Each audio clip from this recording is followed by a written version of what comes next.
ओम शांति। 16 दिसंबर 1985 की अव्यक्त वाणी में अव्यक्त बाप दादा ने बताया है कि राइट हैंड कैसे बने।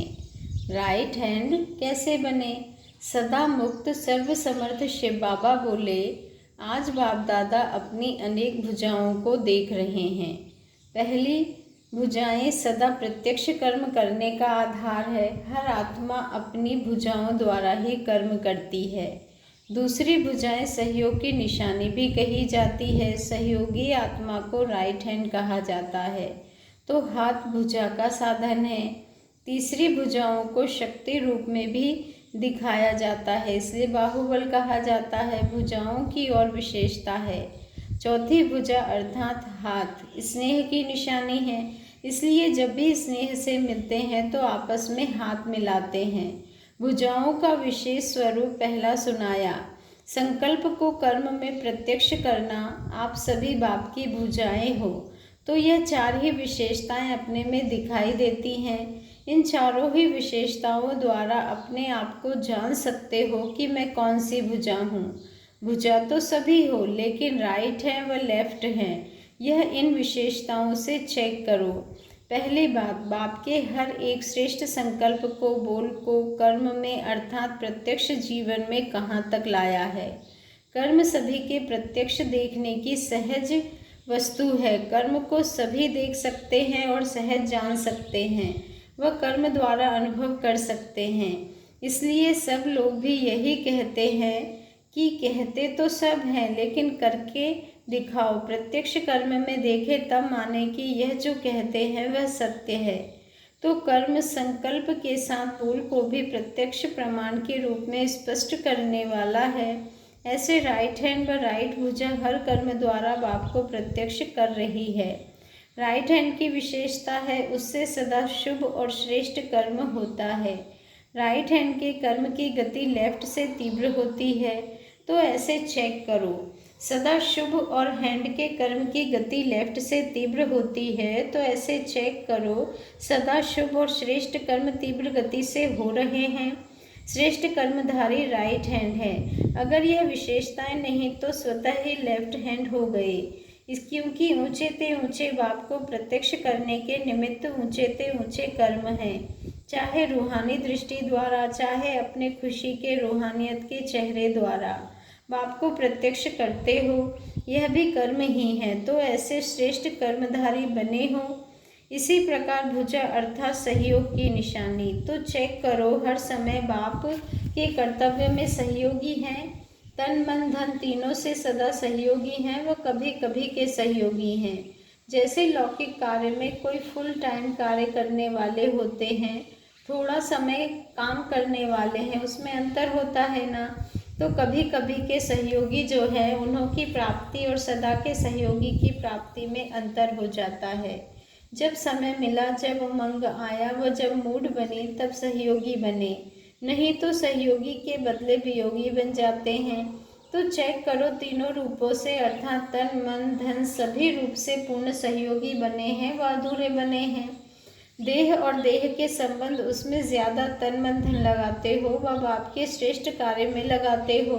देह के संबंधों की जितनी प्रवृत्ति है, उतना ही अपने देह की भी प्रवृत्ति लंबी चौड़ी है। कई बच्चे संबंध की प्रवृत्ति से परे हो गए हैं, लेकिन देह की प्रवृत्ति में समय, संकल्प, धन, ईश्वरीय कार्य से ज़्यादा लगाते हैं। अपनी देह की प्रवृत्ति की गृहस्थी भी बड़ी जाल है, इस जाल से परे भी रहना, इसको कहेंगे राइट हैंड। से ब्राह्मण बन गए, ब्रह्मा कुमार ब्रह्मा कुमारी कहने के अधिकारी बन गए, इसको सदा के सहयोगी नहीं कहेंगे, लेकिन दोनों ही प्रवृत्तियों से न्यारे और बाप के कार्य में सहयोगी। बाबा कहते हैं दोनों ही प्रवृत्तियों से न्यारे और बाप के कार्य के प्यारे। देह की प्रवृत्ति की परिभाषा बहुत विस्तार की है, इस पर भी फिर कभी स्पष्ट करेंगे। लेकिन सहयोगी कहाँ तक बने हैं, यह अपने को चेक करो।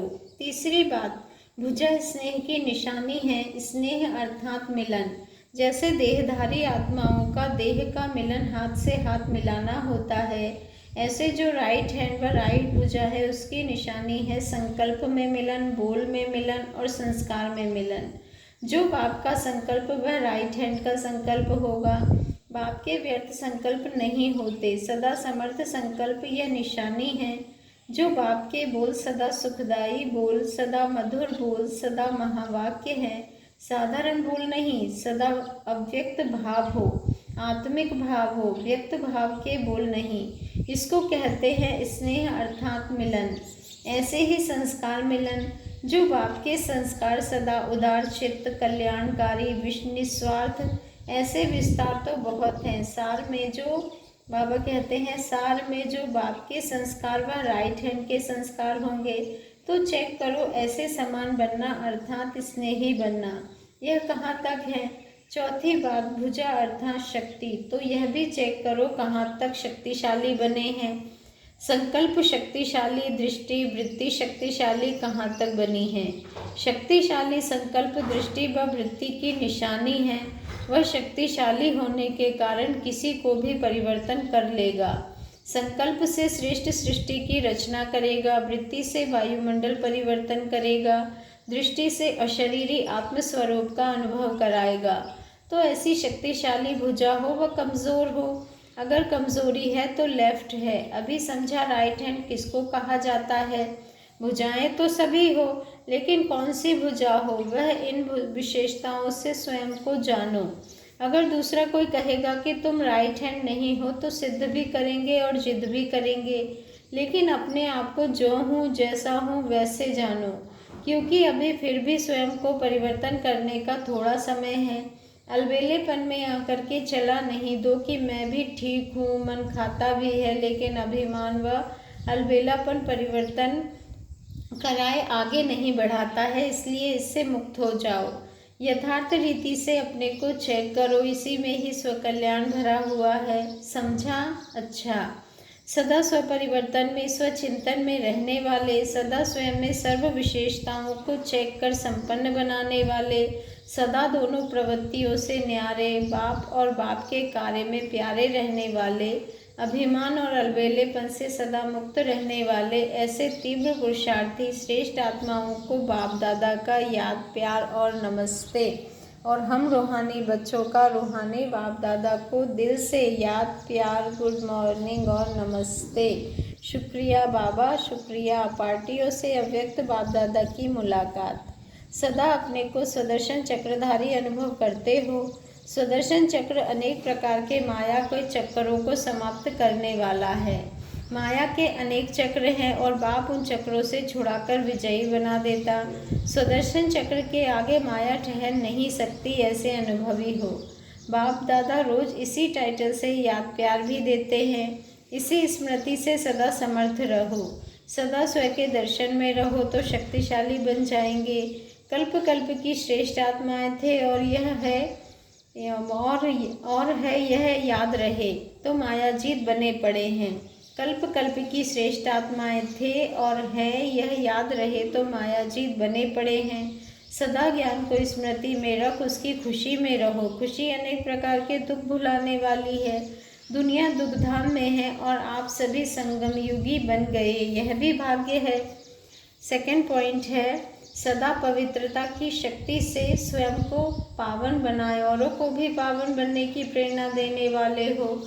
घर गृहस्थ में रह पवित्र आत्मा बनना, इस विशेषता को दुनिया के आगे प्रत्यक्ष करना है। ऐसे बहादुर बने हो, पावन आत्माएं हैं। इसी स्मृति से स्वयं भी परिपक्व और दुनिया को भी यह प्रत्यक्ष प्रमाण दिखाते चलो। कौन सी आत्मा हो?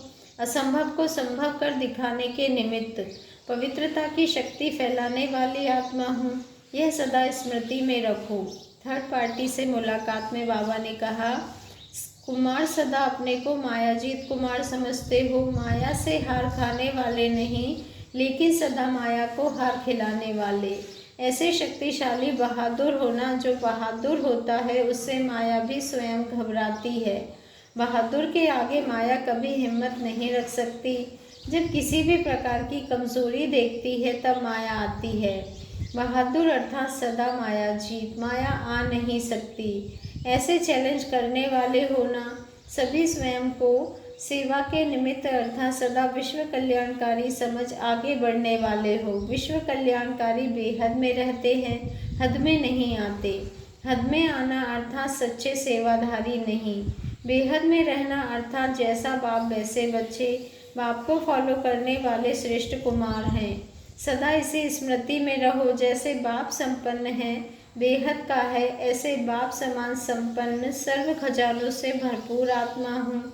इस स्मृति से व्यर्थ समाप्त हो जाता है और समर्थ बन जाते हैं। इस स्मृति से व्यर्थ समाप्त हो जाएगा, समर्थ बन जाएंगे। अच्छा, ओम शांति। शुक्रिया बाबा, शुक्रिया।